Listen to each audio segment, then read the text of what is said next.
The higher up you go in a hierarchy, the more insecure you become. The more you're worried about whether people really, truly respect you. Whether people really are truly admiring you, whether you have their attention or not. First part of the book, I have the 9 types of seducers. And I'm trying to tell you that you're going to be one of these types. There's the siren, the rake, the charmer, the natural, the dandy, the charismatic. You use absence to create honor and respect. And it's basically how you need to occasionally absent yourself from other people to get them to fantasize and think about you. And that your absence can often be more powerful than your presence. I've been working with people in Hollywood who were trying to produce some of my own books for film and television, and I consult with a lot of directors and actors and people in the business. And it's and then they all have stories to tell me about things that are even worse than what I've told you. So I do believe it's pretty spread out there.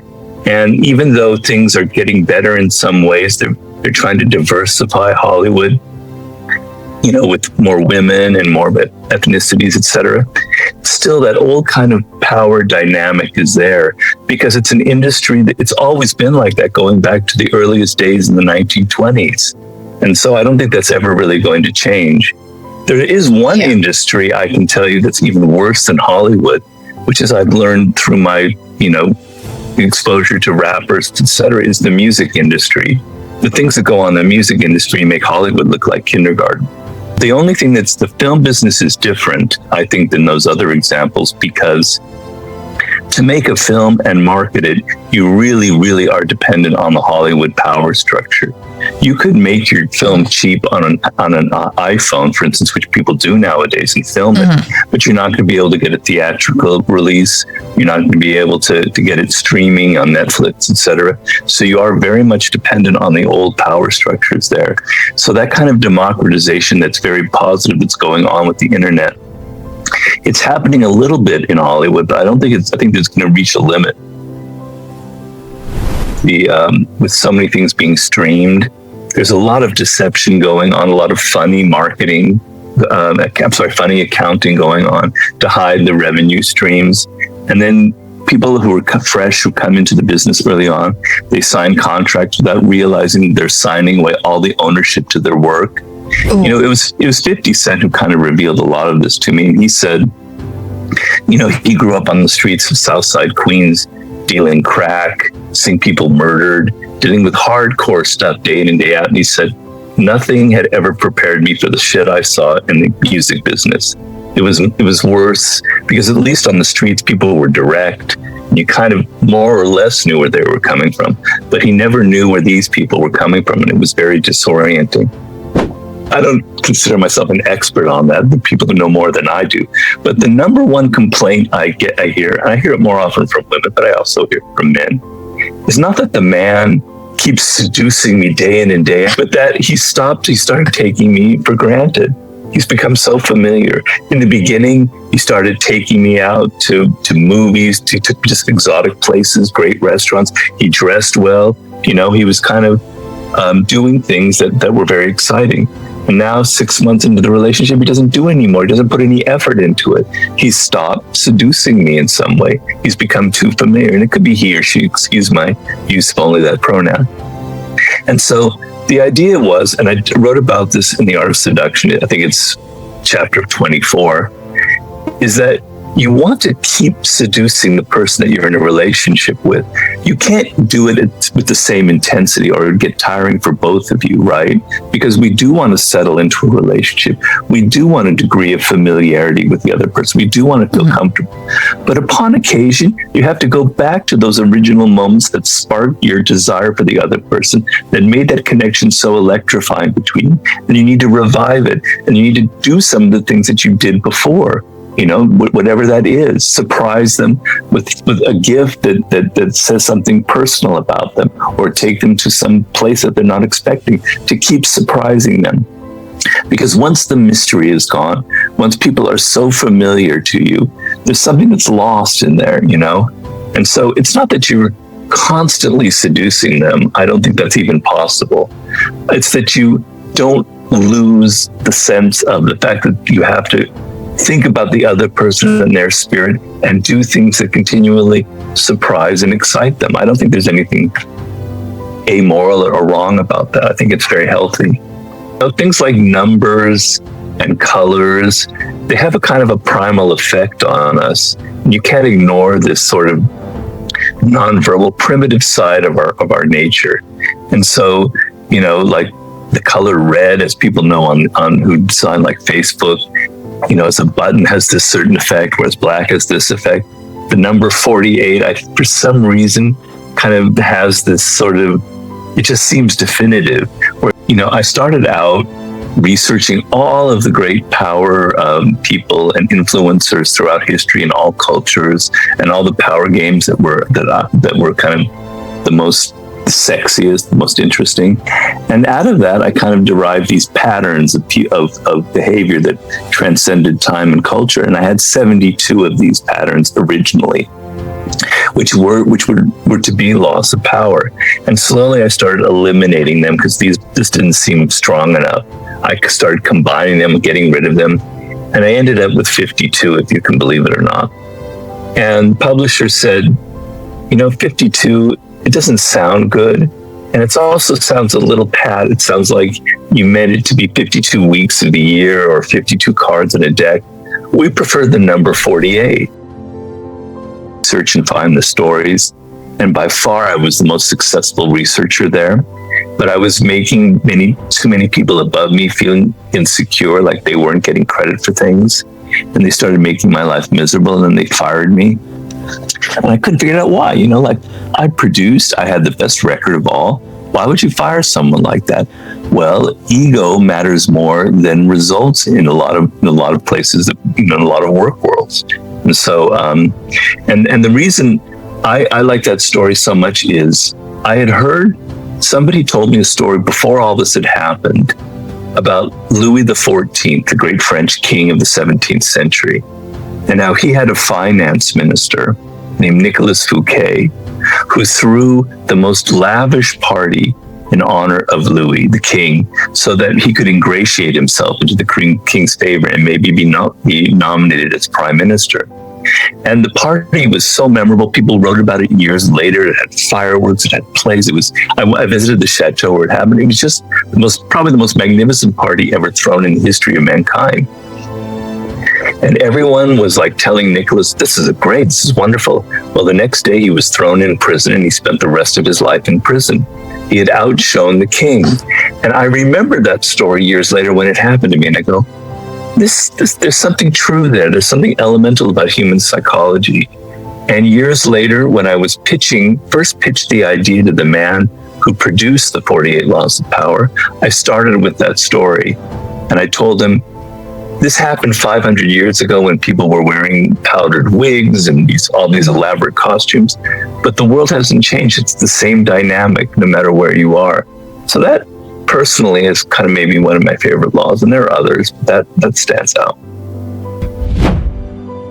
I don't know if you agree with me here, but is that you think that the person above you, your boss, he or she seems so powerful and in control, you don't realize that they have insecurities, that they have an ego, that they have weaknesses and vulnerabilities.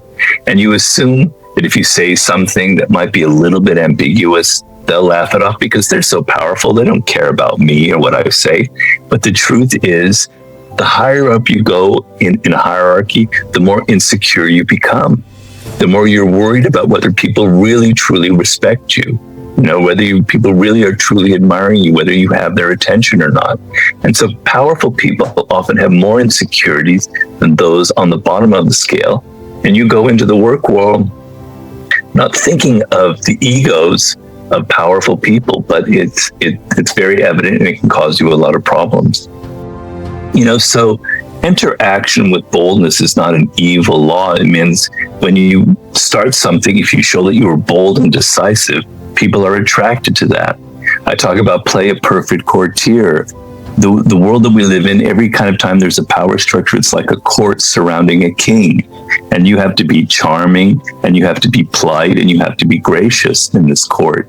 So there's nothing you might find that a little devious, but it's mostly about being polite and understanding other people and kind of understanding the culture that you're in. There's a law called work on the hearts and minds of others, which means that you can't force people into things. You have to get them to want what you want to do as opposed to pushing them in certain directions. Despise the free lunch, which is all about the power of generosity. You don't want to always be looking for things on the cheap.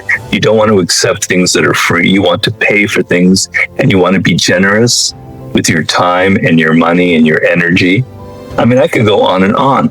There's a core, maybe a third, that are kind of a little bit hardcore and a little bit, well, definitely manipulative, but it's not the majority of laws. The first part of the book, I have the 9 types of seducers. And I'm trying to tell you that you're going to be one of these types. There's the siren, the rake, the charmer, the natural, the dandy, the charismatic, etc., etc. The dandy is a person who has a kind of androgynous edge to them. It's a man who has a slight feminine edge. It doesn't make him seem, gay or whatever, if he is straight. It just is intriguing. Think of like a Mick Jagger or a rock star like that, or a David Bowie. It kind of adds to their romantic allure. And there is a slight bisexual element to that, no doubt. And in a woman, it's a slight sort of masculine edge, like a Marlene Dietrich or a Madonna. And that slight edge of masculinity doesn't put men off, it excites them. And I explain why in that chapter. So that's the dandy. Law number 1, I have a kind of a personal relationship for several reasons. It's called never outshine the master. And the idea is that if you enter the work world and you try so hard to please and impress the boss, which is a very common thing that we do, they might end up feeling that you think that they're better than they are. You might inadvertently outshine them and make them feel insecure. And once you do that, they're never going to tell you that that's what you've done. They're going to fire you, and you'll never really understand why, and it's very painful. And I've had that happen to me. I can think at least 3 times I can recall. One very, very, the most emotional one of all. So there are several chapters in the 48 laws that have to do directly with seduction. I tell seduction stories. There's one law in particular. You can use absence to create honor and respect. And it's basically how you need to occasionally absent yourself from other people to get them to fantasize and think about you. And that your absence can often be more powerful than your presence. You can be too much in people's face and they start to see you too familiar and they disrespect you. Whereas if you step away and they don't see you for a few days, they start wondering about you and it seems very powerful. Well, I say in the modern world that you can't be too forceful and direct, too brutish, or people are going to turn against you. It looks ugly. So the game of power is to always appear to be a paragon of virtue, as they do in Hollywood, but to actually be aware of the hardcore games going on and to occasionally play them yourself. And seduction is the ultimate form of this power. It's what Napoleon Bonaparte said, putting your iron fist inside a velvet glove. So when people feel your hand on them, it feels so soft and velvety, but actually it's very firm and it's pushing people in the direction you want. So this is kind of a soft power. And seduction is by far the ultimate form of this, because what you're doing is you're creating pleasure for people. You're giving them kind of what they want, what they secretly desire. And not many of us have enough pleasure in this life. In fact, it's something that I think all of us lack. We wish we had more of it because we're so stressed and we work way too hard. Somebody who comes into your life and gives you something that you don't have, gives you an experience that's different, that's exciting, that's seductive and alluring, your guard comes down, your defenses go down. Normally, we're very resistant people. We're very defensive. But when somebody does something that gives us that pleasurable moment, our walls come down. We start losing some of that defensiveness. And now we're open to other things that they can do or say to us. And they have a power over us that they wouldn't have if they were so obvious and tried to make us do something. And so I thought seduction is the ultimate form of power in the modern world. And what I wanted to do in the Art of Seduction was get beyond just simple sexual seductions. You know, I've certainly described seductions between men and women, gay, lesbian, I even have a trans seduction in there. For sure, there's the sexual aspect, but I also talk about social seductions where you're seducing people in the work world. There's no sex involved. I talk about political seductions. I talk about marketing seductions. What is the psychology that ties all of this together? What is it about us human animals that make us so vulnerable and so open to this process of seduction? So that's sort of why I wrote the book.